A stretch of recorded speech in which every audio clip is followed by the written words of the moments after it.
आप देख रहे हैं अपना बिहार और आपके साथ मैं हूं विवेक। और सबसे बड़ी खबर उन छात्रों के लिए जिन्होंने मैट्रिक की परीक्षा दी है। बिहार विद्यालय परीक्षा समिति के मैट्रिक के परिणाम आज जारी हो सकते हैं। बिहार बोर्ड 10वीं का रिजल्ट बोर्ड की आधिकारिक वेबसाइट पर आज आने वाला है, जिससे छात्र ऑनलाइन देख पाएंगे और दोपहर के बाद कभी भी नतीजों का ऐलान हो सकता है। वैसे बिहार बोर्ड के अधिकारियों की तरफ से 10वीं का रिजल्ट जारी करने के आधिकारिक समय का ऐलान नहीं किया गया है, लेकिन बिहार बोर्ड ने खुद आधिकारिक तौर पर 22 मई तक की डेडलाइन रखी थी। इसके बाद आज रिजल्ट आने की पूरी संभावना है। यह भी जानकारी ले लीजिए कि इस साल बोर्ड की परीक्षा में कुल 15,29,393 छात्र छात्राएं शामिल हुए थे और इस परीक्षा में 17 फरवरी से 24 फरवरी के बीच इस परीक्षा का आयोजन हुआ था। पिछले साल 6 अप्रैल को ही मैट्रिक परिणाम आए थे, जिसमें 80.73% स्टूडेंट्स पास हुए थे। रजनीश हमारे साथ फोन लाइन पर। रजनीश, आज मैट्रिक का रिजल्ट आ सकता है, आएगा या नहीं? देखिए विवेक, विश्वस्त सूत्रों के हवाले अगर खबर की बात करें तो आज शाम 5 बजे के बाद रिजल्ट का वक्त रखा गया है। हालांकि जो शिक्षा मंत्री हर बार रिजल्ट जारी करते थे, इस बार लॉकडाउन की वजह से जो है शिक्षा मंत्री नहीं पहुंचेंगे। बोर्ड के चेयरमैन आनंद किशोर और सचिव प्रमोद कुमार जो है खुद ही जारी करेंगे। माना जा रहा है कि 5 और 7 के बीच में जो है शाम में रिजल्ट जारी कर दिया जाएगा। चूंकि लॉकडाउन की वजह से मूल्यांकन में थोड़ी देरी हुई थी, रिजल्ट को टारगेट रखा गया था कि अप्रैल माह तक ही जारी कर दिया जाए, लेकिन फिर भी देश के सबसे पहले रिजल्ट जारी करने वाला बोर्ड जो है बिहार बोर्ड बनने वाला है। क्योंकि अब तक किसी भी देश में जो है राज्यों में रिजल्ट अभी जारी नहीं हुआ है। तो मतलब कि रंजीश ये कह सकते हैं कि रिजल्ट आज जारी हो सकता है, नहीं बल्कि जारी होकर ही रहेगा। बिल्कुल बिल्कुल, हमारे पास जो खबर है विवेक, हम सूत्रों के हवाले ही बता रहे हैं, लेकिन खबर यह है कि आज शाम 5 से 7 के बीच में रिजल्ट जारी हो रहा है। ऑनलाइन रिजल्ट जारी हो रहा है, जिसमें 15 लाख से ज्यादा जो परीक्षार्थी हैं उनके भाग्य का फैसला होने वाला है। तो कुल मिलाकर कई स्तर से जो मूल्यांकन है उसकी कॉपियों की जो है देखा गया है, एक्सपर्ट के द्वारा वेरिफिकेशन कर लिया गया है। टॉपर जो है तकरीबन 100 ऐसे टॉपर हैं जिनको फिजिकल वेरिफिकेशन ना करके व्हाट्सएप वीडियो कॉल के जरिए वेरिफिकेशन किया गया है। साथ ही जो टॉप 10 स्टूडेंट है उनकी सूची बन गई है और शाम में आनंद किशोर चेयरमैन खुद जारी करेंगे, जिसके बाद परीक्षार्थियों का इंतजार खत्म होने वाला है। बहुत बहुत शुक्रिया रंजीश हमसे बातचीत के लिए, तमाम जानकारियों के लिए। तो 5 बजे से लेकर शाम के 7 बजे तक का वक्त है जब रिजल्ट जारी होगा। विश्वस्त सूत्रों के हवाले से खबर हम आपको बता रहे हैं और आज मैट्रिक का रिजल्ट आने वाला है, इसलिए जो भी छात्र छात्राएं जिन्होंने परीक्षाएं दी हैं वो 5 बजे से लेकर 7 बजे तक बिल्कुल ध्यान लगाकर उन वेबसाइट्स पर टिके रहें, आपका रिजल्ट भी आने वाला है। और दरगया में देर रात भीषण सड़क हादसे में 4 लोगों की मौत हुई है। मृतकों में 2 होमगार्ड के जवान, एक सैप का जवान और एक खनन विभाग का निजी ड्राइवर है। बताया जा रहा है कि ये सभी अवैध उत्खनन के खिलाफ छापेमारी करने गए थे। वहीं से लौटने के दौरान पंचानपुर थाने के धर्मशाला के पास हाईवा की चपेट में आ गए। घटना की सूचना मिलने पर मौके पर पुलिस विभाग के अधिकारी पहुंचे, शवों को कब्जे में लिया और पोस्टमार्टम के लिए भेजा। एनएमसीएच में शव लेने पहुंचे परिजनों का रो रो कर बुरा हाल है। से निकला, बोला मैं ड्यूटी जा रहा हूँ। वो खनन विभाग में तैनात थे और गश्ती के दौरान ही पता चला है कि टेकारी रोड में एक्सीडेंट हुआ है। कितने लोग उसमें डेथ किए हैं? उसमें 4 लोग, जिसमें एक सैप का जवान, 2 होमगार्ड, जिसमें एक मामाश्री मेरे और एक ड्राइवर, कुल 4 की मौत हुई है। 2:45 बजे फोन किया है कि आप क्या बोल रहे हैं? हम कह कि हम परिवार ज़्यादा बोल रहे हैं। तो बोल 10,000 का लड़का बोल रहे हैं। हम कह कि हाँ। तो बोले ऐसा बात है कि रात एक्सीडेंट हो गए हैं, ड्यूटी में थे ना, माइनिंग वाला में, कहीं गाड़ी लड़ गया है। और अब बात करेंगे बिहार में कोरोना संकट की।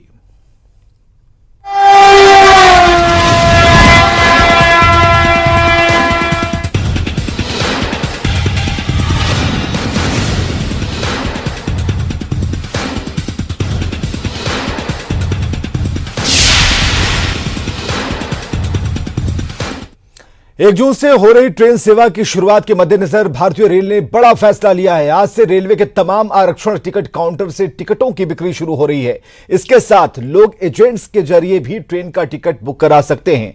साथ ही सुविधा केंद्रों पर आज से ट्रेन का टिकट मिलेगा और पटना रेलवे स्टेशन पर भी यात्रियों के लिए टिकट काउंटर खुल जाएंगे, जहां लोग 1 जून और उसके बाद का टिकट ले पाएंगे। प्रभाव से भारतीय रेल की 200 गाड़ियां चलनी शुरू हो जाएंगी। इसमें पूर्व मध्य रेलवे के क्षेत्राधिकार में 22 रेलगाड़ियां हैं जो हमारे यहाँ से ओरिजिनेट और टर्मिनेट होंगी और 9 रेलगाड़ियां हैं जो पूर्व मध्य रेलवे के क्षेत्राधिकार से गुजरेंगी। इन सभी रेलगाड़ियों में आरक्षण जो अब तक केवल ऑनलाइन हो रहा था, कल से अर्थात 22 तारीख से हमारे आरक्षण केंद्रों, यात्री टिकट सुविधा केंद्र, इन पे भी इन टिकटों की आरक्षण कराई जा सकती है।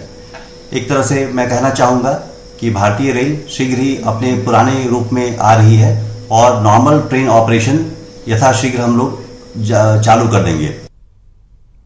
चलिए सीधे जुड़ते हैं अमित से। अमित, जो जानकारियां मिल पा रही हैं कि टिकट अब बड़ी ही सुगमता से, सरलता से लोगों के हाथों में होगा और इसकी पूरी व्यवस्थाएं कर ली गई हैं, तो जो दावे हैं क्या उसके हिसाब से काम हो रहा है? कोई तकलीफ नहीं है, कोई परेशानी नहीं है?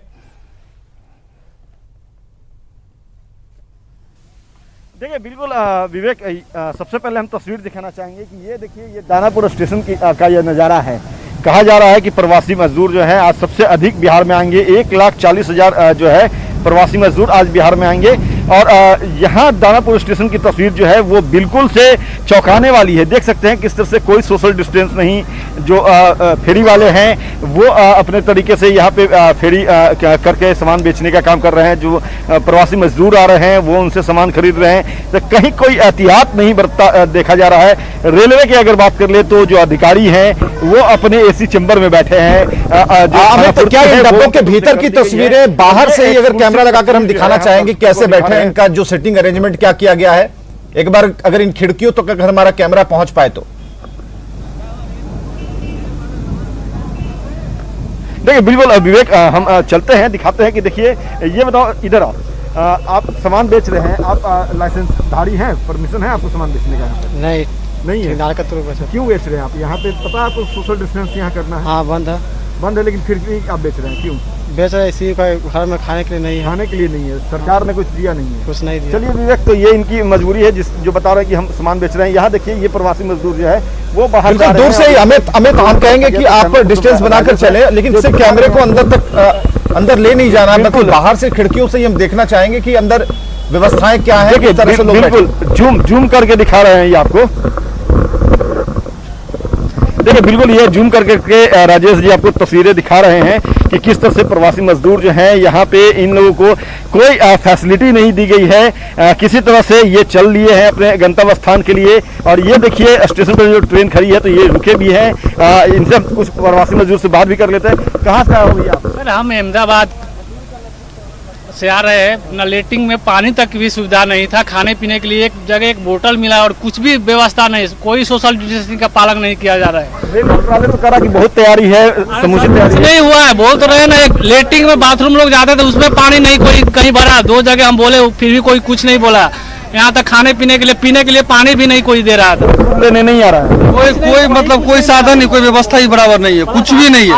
हम लोग उतना दूर से आए, बस 800 रुपया लिया गया था हम लोग को, तो वहाँ पे ही हम लोग को मतलब खबर ये थी कि अब 1 जून से जो टिकटें हैं वो मिलनी शुरू हो जाएंगी, रेलवे काउंटर से टिकट मिलेंगी। लेकिन जैसे ही न्यूज 18 ने सवाल पूछना शुरू किया और किस तरीके से इन लोगों की जो परेशानियां हैं निकलकर सामने आने लगी कि अहमदाबाद से ट्रेन आ रही है लेकिन कोई भी व्यवस्था नहीं है, गर्मी है, परेशानी है, बावजूद इसके ये क्या कर सकते हैं? जो वहां पर वेंडर्स हैं जो कि इल्लीगल वहां पर बेच रहे हैं, सामान बेच रहे हैं, उनके घर में भी भूखे मरने की नौबत है। तो ऐसे में वो क्या करेंगे, उनकी अपनी मजबूरी है। लेकिन अमित, टिकट की जो बिक्री की बात है, क्या काउंटर्स पे व्यवस्थाएं हो गई हैं? क्योंकि अब यह कहा जा रहा है कि विभिन्न आयामों से आप टिकट ले पाएंगे।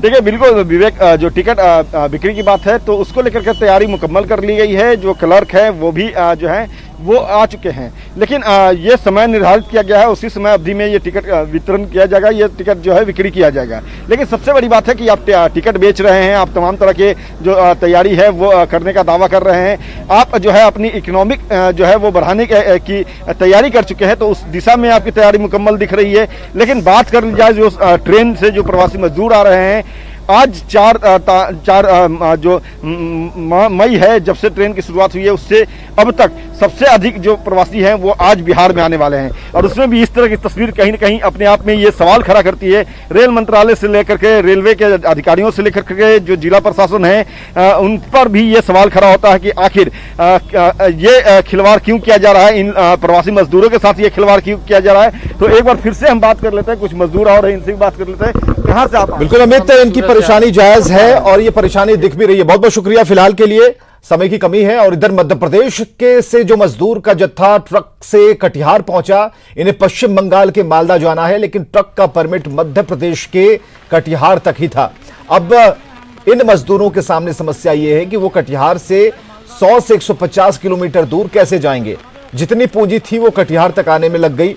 अब यहां से कोई साधन नहीं है, पैदल जाना पड़ेगा इन्हें और कई 100 किलोमीटर की जो यात्रा है वो पूरी करनी होगी।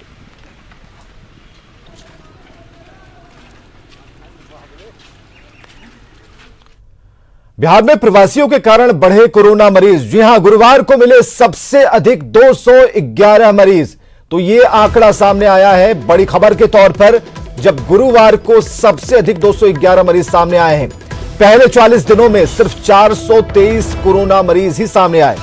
इसके बाद के 21 दिनों में 1564 कोरोना मरीज मिले और यह आंकड़ा लगातार बढ़ता ही गया।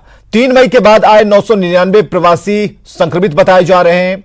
कोरोना मरीजों में 50 से अधिक प्रवासी हैं और दिल्ली से जो लौटे प्रवासी मजदूर हैं, जिनकी संख्या थी 296, उनमें पॉजिटिव केसेस मिले हैं। महाराष्ट्र से आए जो 253 लोग हैं वो पॉजिटिव हैं। गुजरात से आए 180 प्रवासी जो संक्रमित हैं।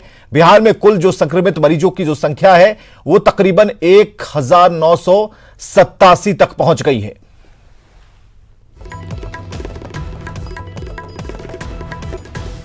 सीतामढ़ी के सदर अस्पताल के स्वास्थ्य विभाग ने प्लास्टिक से पीपीई किट बनाया है, जिसकी लागत बहुत कम है। यही नहीं, इस पीपीई किट को सैनिटाइज कर बार बार इस्तेमाल भी किया जा सकता है।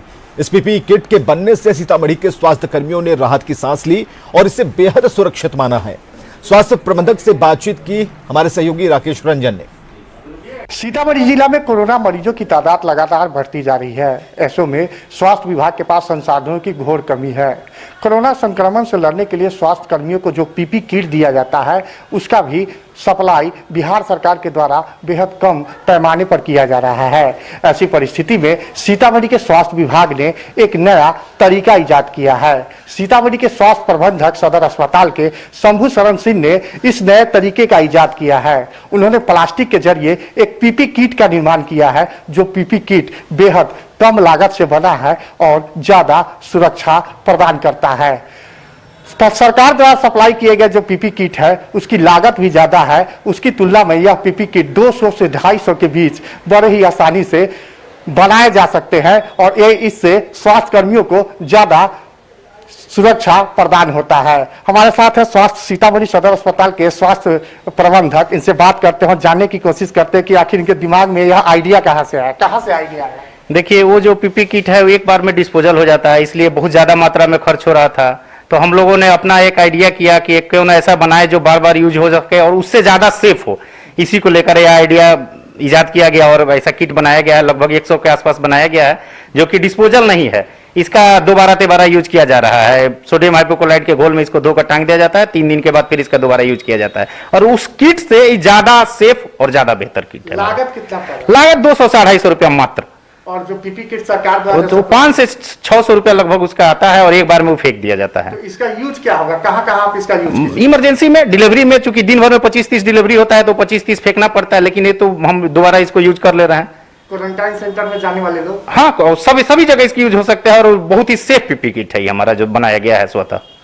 तो आपने देखा जो स्वास्थ्य विभाग सीतामढ़ी सदर अस्पताल के स्वास्थ्य प्रबंधक है, उनका कहना है कि यह काफी सेफ है और सस्ता है और सुगम भी है। इसको लेकर जो स्वास्थ्य कर्मी है वो ज्यादा सेफ अपने आप को महसूस कर सकते हैं। सीतामढ़ी से राकेश रंजन, न्यूज 18।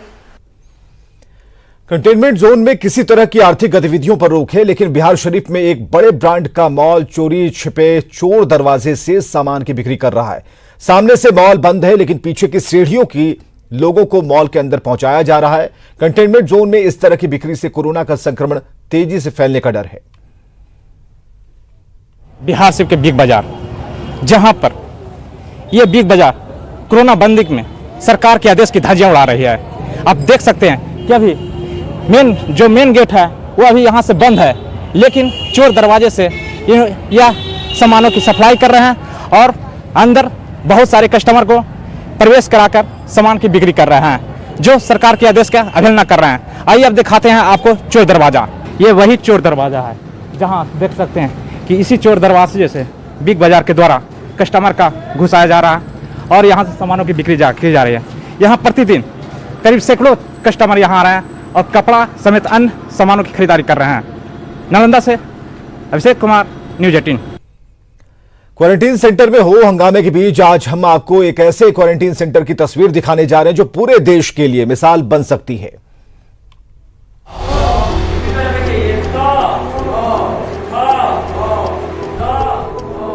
इन तस्वीरों को देखकर आप सबको लग रहा होगा कि ये किसी रात्रि पाठशाला में पढ़ने वाले लोग हैं, लेकिन ऐसा नहीं है। ये प्रवासी मजदूर हैं जिन्हें नरकटियागंज के डीएवी स्कूल में बने क्वारंटाइन सेंटर में रखकर साक्षर बनाया जा रहा है। इलाके के वीडियो ने बाकायदा इसके लिए स्मार्ट क्लास की व्यवस्था कराई है। सबसे बड़ी बात कि इस क्वारंटाइन सेंटर पे हो हंगामा नहीं, बल्कि ककहरे की गूंज सुनाई देती है।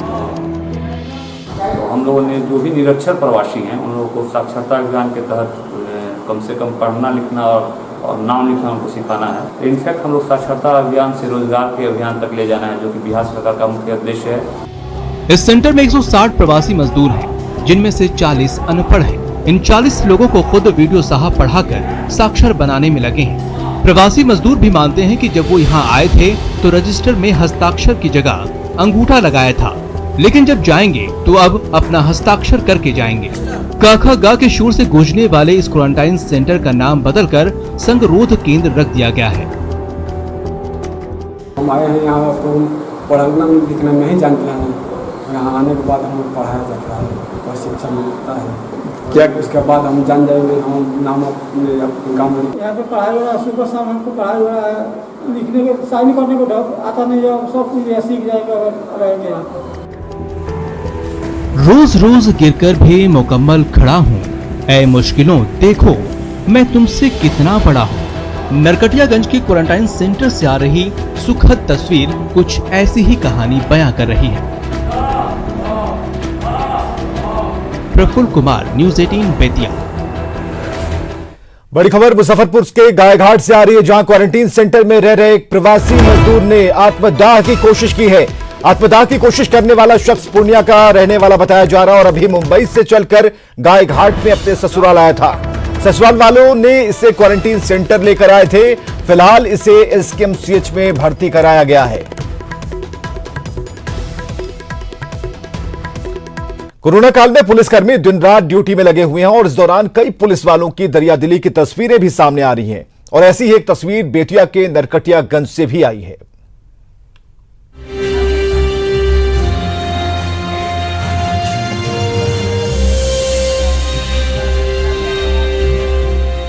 जी हाँ, इस महिला एएसआई का नाम मीना देवी है।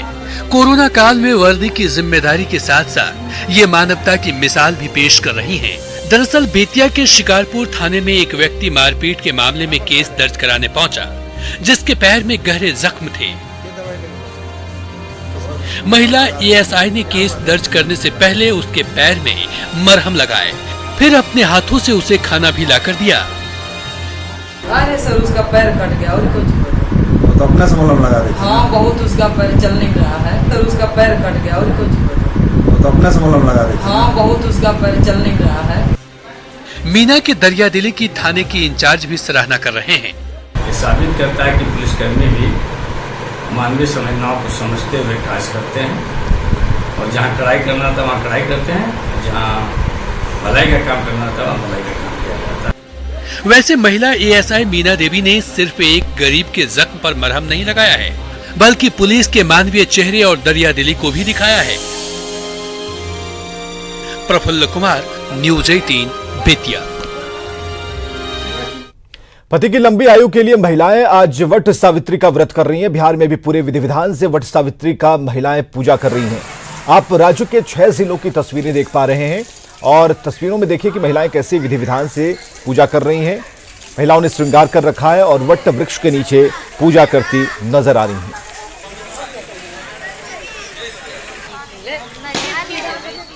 और इस बीच लोक गायिका नीतू नवगीत ने अखंड सौभाग्य का व्रत वट सावित्री को लेकर कुछ खूबसूरत गीत भी गाया है।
और चलिए आज की सबसे बड़ी खबर कि देश की सबसे बड़ी डिजिटल सर्विस जियो प्लेटफॉर्म्स में एक और बड़ा निवेश हुआ है। पिछले एक महीने में जियो में यह 5वां बड़ा निवेश है और इस बार अमेरिकी कंपनी KKR ने 11,367 करोड़ का निवेश कर जियो प्लेटफॉर्म्स की 2.32% की हिस्सेदारी खरीद ली है। अमेरिकी कंपनी KKR की किसी भी एशियाई कंपनी में यह सबसे बड़ा निवेश है। रिलायंस इंडस्ट्रीज के चेयरमैन मुकेश अंबानी ने KKR के निवेश पर कहा है कि विश्व के सम्मानित निवेशकों में एक KKR का जियो में स्वागत है।